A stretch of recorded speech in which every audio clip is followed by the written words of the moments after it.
여러분 안녕히 주무셨습니까? 우리가 잠든 사이에 어떤 일이 있었을까요? 저희 굿모닝 글로벌과 함께 챙겨보시죠. 자, 미국 증시가 지난 3거래일간의 하락을 딛고 4거래일 만에 반등에 성공했습니다. 하지만 여전히 시장에선 경계 심리가 더 짙게 나타나고 있죠. 아무래도 이번 주 금요일에 예정된 잭슨홀 미팅에서 파월 의장이 어떤 말을 할 것인지, 여기에다가 PC 물가 지표도 이 발표를 앞두고 있다 보니까 과연 물가는 어떻게 나올 것인지, 이런 경계 심리가 훨씬 더 크게 나타나다 보니까 소폭 반등에 그쳤습니다.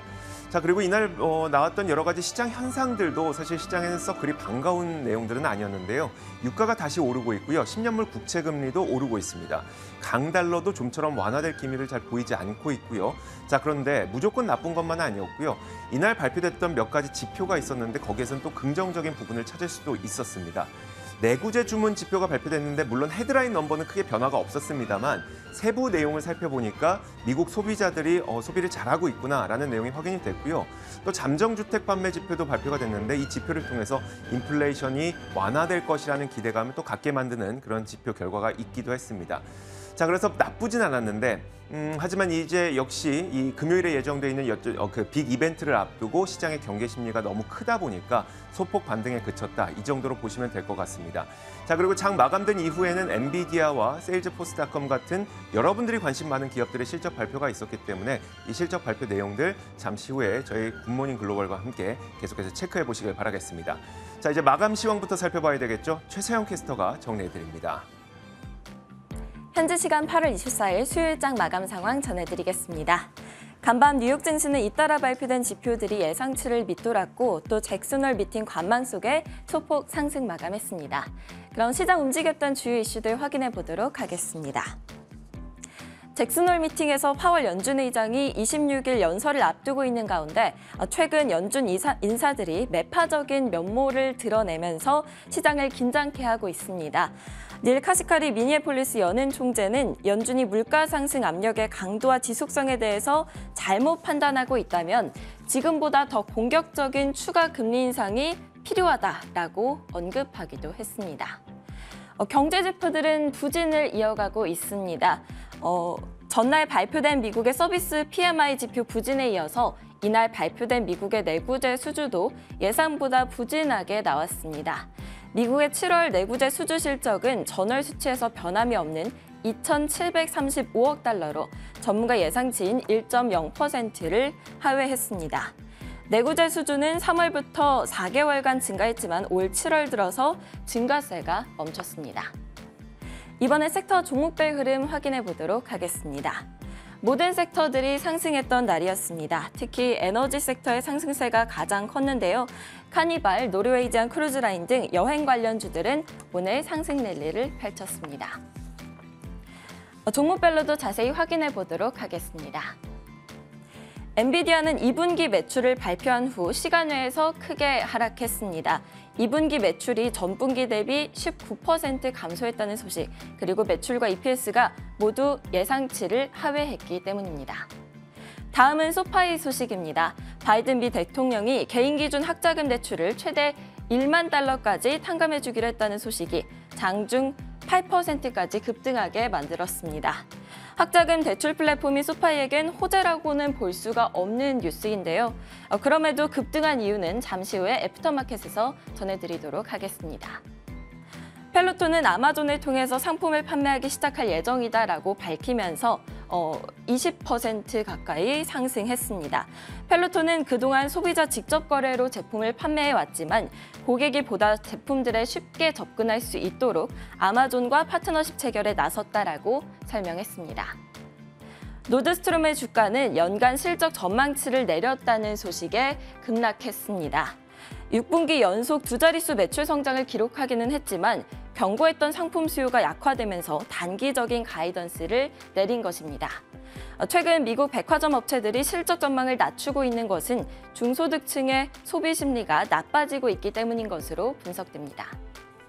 인투이트는 예상치보다 더 높은 실적을 발표하고 또 긍정적인 가이던스를 제시하면서 3.6%가량 올랐습니다. 분기 배당을 15% 인상했고 주식 환매 프로그램을 늘리기도 했는데요. 도이치뱅크는 인투이트의 목표 주가를 525달러에서 560달러로 높이고 투자 등급은 매수를 유지했습니다. 다음은 애플 소식입니다. 애플은 다음 달 현지 시간 7일 신제품을 공개할 것으로 보입니다. 당일날 미국 애플파크에서 이벤트를 연다라고 밝혔는데요. 통상 이렇게 9월 이벤트를 열 때마다 신제품을 공개해 왔었습니다. 이날 애플은 아이폰 14과 더불어서 신형 맥과 아이패드, 그리고 애플워치 등을 선보일 것으로 기대됩니다. 다음은 국제유가 확인해 보도록 하겠습니다. 네, 국제유가는 이란 핵합의 복원 가능성을 주시하며 상승했습니다. 지금까지 뉴욕 증시 마감 시황 전해드렸습니다.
자, 지난밤새 미국 시장에서 떠올랐던 여러 가지 이슈들 살펴보겠습니다. 애프터마켓 시간이고요. 신한금융투자 프리미어센터 최진석 수석연구원 함께하겠습니다.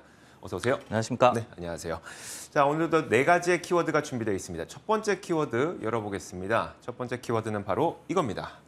자, 불안할 땐 빵이라고 하는 건데 물론 불안할 때 이제 나도 그냥 빵 주식 투자해야 되나 싶으면서도 그들도 떨어지니까 좀 불안했거든요. 이게 어떤 내용일까요, 근데? 최근에 이제 헤지 펀드들이 다시 좀 빵 주식으로 돌아오고 있다. 이런 내용이 좀 나와서 소개를 해드릴까 하는데 결국 이제 인플레이션도 그렇고 이에 따른 뭐 긴축 노선 지속도 그렇고 이런 요인들 때문에 결국은 불확실성에 대응하는 그런 일환이다. 이렇게 좀 해석이 나오고 있습니다.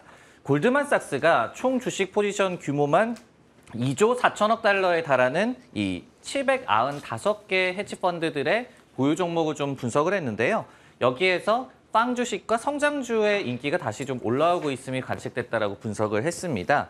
예를 들어서 아마존이 이제 마이크로소프트를 제치고 이들 헤지펀드들의 최선호 종목으로 다시 등극을 했다라고 하고요. 뭐 참고로 애플 같은 경우에도 비자를 제치고 다시 한번 탑5 종목에 이름을 올렸다라고 합니다.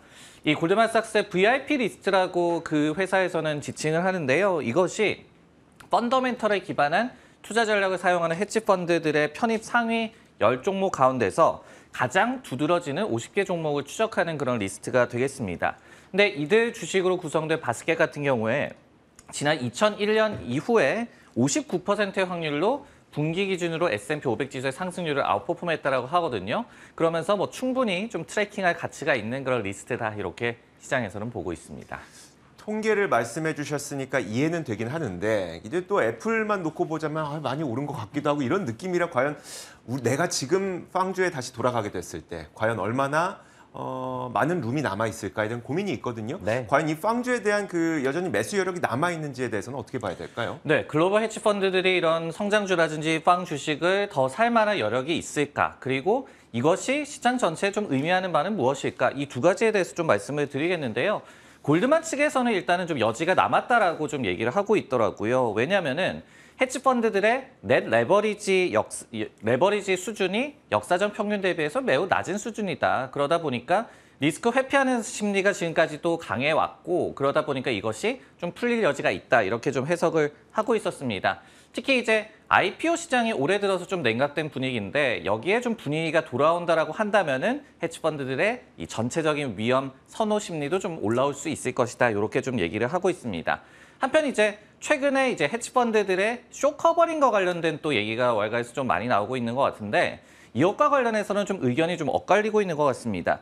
최근까지의 급 반등이 쇼 커버링 덕분이 조금 있었다라는 데는 동의를 하고 있어요. 뭐 예를 들어서 JP모건이나 모건스탠리, 골드만삭스 등에서 공통된 얘기를 하고 있는데 근데 이것이 이제 시장이 하락에 결국은 베팅을 하고 있지만 일시적인 매수 물량이 들어온 것이다라고 해석하고 있는 시각이 있는 반면에 JP모건 같은 경우에는 이날도 지금의 반등이 멀티플 확장이 아니라 쇼커버링 때문이다라고는 인정을 하면서도 그만큼 여전히 시장에서 쇼 포지션, 매도 포지션이 많다는 뜻이기 때문에 이것이 조금만 풀린다고 한다면 시장에 더욱더 부스트가 될 수 있다라고 분석을 했거든요. 이렇듯이 뭐 전체적인 시장 전망 그리고 방향성과 관련해서는 의견이 좀 엇갈리고 있는 것 같습니다. 알겠습니다.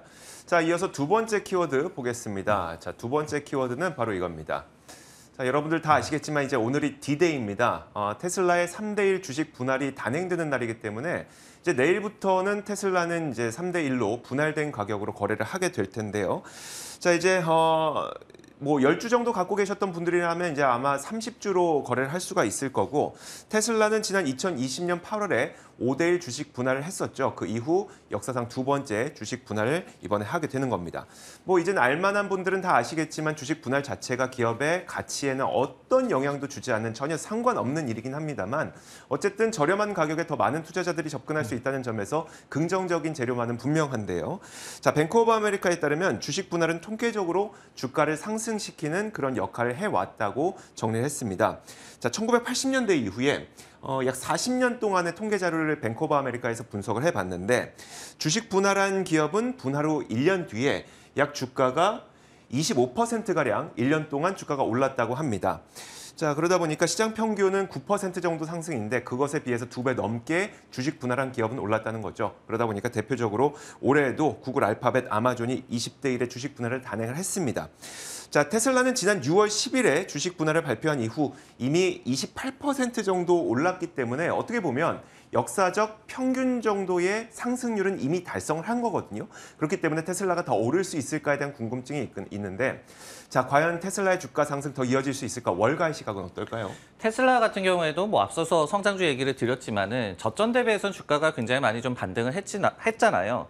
그리고 이제 이 과정에서 당연히 이제 액면 분할에 관련된 발표도 모멘텀이 됐다라고 좀 해석이 나오고 있고 하지만 아직까지는 YTD 기준으로는 여전히 25% 하락해 있는 상황입니다. 그러다 보니까 좀 더 긍정적인 전망이 좀 더 나오고 있는 것 같은데 좀 스토리를 보자면은 테슬라가 어떤 이런 인플레이션 국면에도 불구하고 판가를 전이하는 것이 그래도 좀 용이해 보이죠. 그리고 공급망 차질에도 불구하고 생산도 비교적 좀 양호하게 하고 있습니다. 여기에 더해서 최근에도 완전 자율주행 서비스에 대한 가격을 25% 올리겠다라는 일론 머스크 CEO의 좀 코멘트가 있었던 만큼 이런 행보가 앞으로도 좀 지속이 될지 그러니까 마진을 방어해 줄 수 있는 판가 전이라는 그런 측면에서 호재가 좀 지속이 될지 이 부분을 좀 봐야 될 것 같고요. 여기에 더해서 인플레이션 감축 법안 역시도 좀 수혜가 될 수가 있다. 이런 좀 해석이 나오고 있습니다. 최근에 이제 UBS 같은 경우에도 테슬라나 GM, 포드 등의 북미의 어떤 파트너십을 이미 좀 구축해 놓고 있는 전기차 플레이어들이 이 법안의 수혜를 받을 수 있을 것이다라고 분석을 한 바가 있었고 그리고 이제 전기차 시장 전반에 대해서도 이날만 하더라도 기사가 나왔는데 모건 스탠리에서 전기차 시장이 오는 2025년에 2,870억 달러 수준까지 성장할 것이다. 그러면서 PC 시장에 버금갈 것이 될 것이고 그리고 이제 스마트폰 시장 매출에도 한 60%를 차지할 만큼 굉장히 커질 것이다라고 얘기를 했거든요. 물론 이제 전기차 또 기술과 관련한 그런 기업들을 유망하게 봤지만은 당연히 뭐 테슬라도 수혜를 받을 수 있지 않겠습니까? 이렇게 뭐 긍정적인 분위기도 최근에 좀 감지가 되고 있는 것 같습니다. 알겠습니다. 자, 이렇게 두 번째 키워드까지 봤고요. 이어서 세 번째 키워드 공개하겠습니다. 자, 세 번째 키워드는 바로 이겁니다. 학생 부담 줄이기. 이게 사실 근데 저도 뉴스는 보긴 했는데 경제방송에서 많이 하는 얘기인가 싶기도 하고요. 어떤 네. 내용일까요? 한번 볼까요? 저도 뭐 그렇게 재밌는 키워드를 떠올릴 수는 없더라고요. 그래서 그냥 직관적으로 이렇게 표현을 해봤는데 조 바이든 미국 대통령이 이제 미국의 학생들 아니면 뭐 예전에 학생이었던 분들에 대해서 부담을 좀 경감하는 방안을 발표를 했습니다. 바로 이제 학자금 대출을 탕감해 주는 것을 통해서 자신이 이제 주창을 했었던 재정 상황에 좀 도움을 주겠다라는 점을 실천하게 됐는데요. 이날 백악관 발표도 있었고 그리고 바이든 대통령의 트윗을 통해서도 자세한 내용이 좀 전해졌습니다.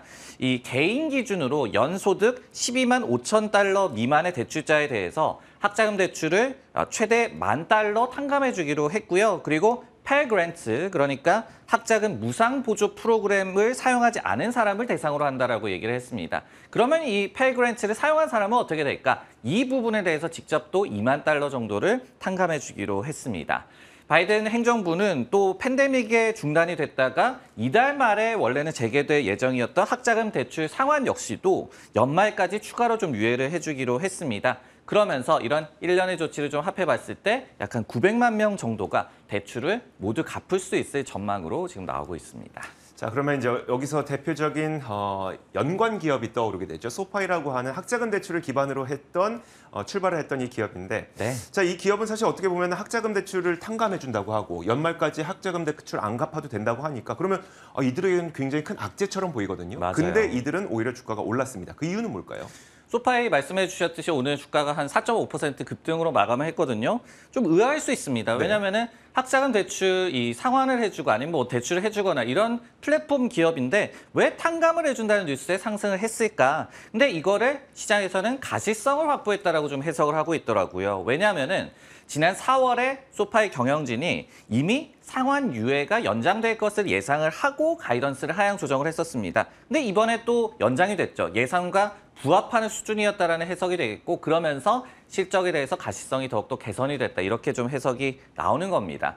실제로 미주호 증권에서 이번 뉴스와 관련해서 소파이 매수를 고려해봐야 한다라고 분석을 했거든요. 그러면서 세 가지의 요인을 들었는데 첫 번째로 유예 연장 종료가 결국은 경영진의 예상과 부합을 한다. 앞서 말씀드린 것과 똑같은 얘기고요.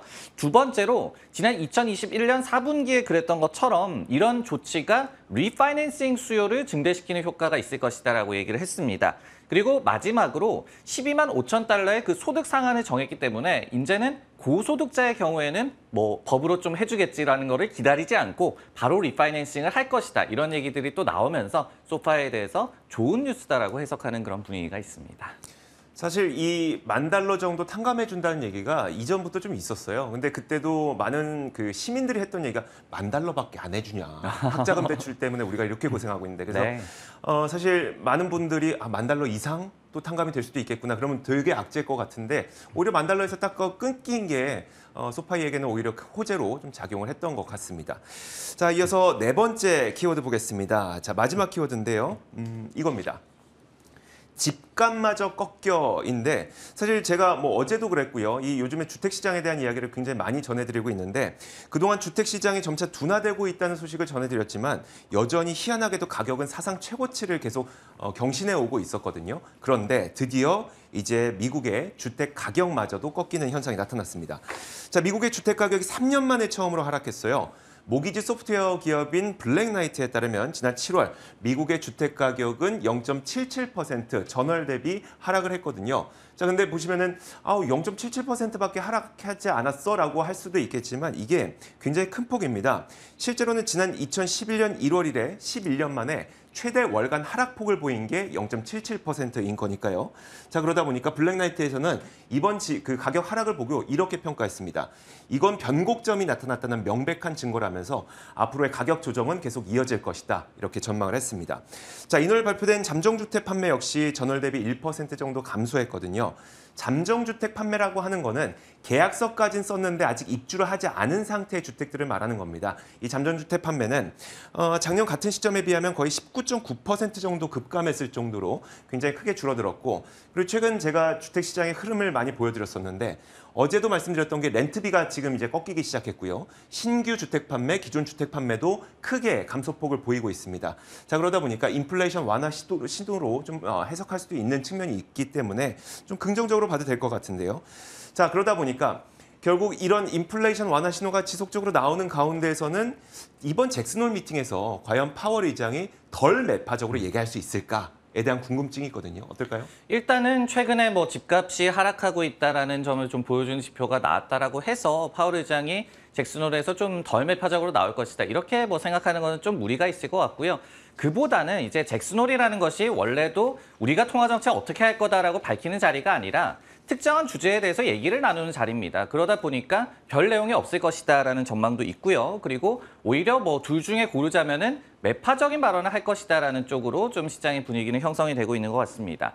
다만 이제 최근에 이렇게 좀 일련의 지표가 인플레이션이 하강되고 있음을 좀 시사를 하다 보니까 이것과 관련해서 파월 의장이 어떻게 좀 해석을 할지는 지켜볼 만하다라고 좀 분석을 하고 있는 전문가도 있는데 예를 들어서 이제 US뱅크 같은 기관에서는 연준이 인플레이션 억제에 계속해서 진심일 것이다라고 전망을 하면서도 이번 잭슨홀에서 최근 지표를 통해서 인플레이션 하강 속도를 연준이 어떻게 판단을 하고 있는지 좀 지켜볼 만할 것이다라고 얘기를 하고 있었습니다. 결과와 또 무관하게 또 잭슨홀 이후에 시장의 좀 변동성이 완화될 것이다라는 또 분석도 있었는데요. 예를 들어서 웰스파고 측에서는 각 진영, 그러니까 매파 쪽에서는 매파적인 발언에만 집중을 할 것이고 그리고 비둘기파 진영에서는 비둘기파적인 이 발언에만 집중을 할 것이기 때문에 크게 뭐 발언 자체는 의미가 없을 것이다. 오히려 발언 이후에 이제 불확실성이 해소되면서 시장이 안정을 찾을 것이다. 이렇게 또 분석하는 기관도 있습니다. 그 말이 좀 마음에 와닿네요. 굳이 둘 중에 고르자면 인플레이션을 좀 완화시키는 쪽에 무게를 둘 것 같다라는 전망들이 월가에서 좀 많이 나오고 있습니다. 자, 이렇게 지난밤 사이에 있었던 여러 가지 이슈들 살펴봤습니다. 애프터마켓이었고요. 신한금융투자 프리미어센터 최진석 수석연구원과 함께 이야기 나눠봤습니다. 고맙습니다.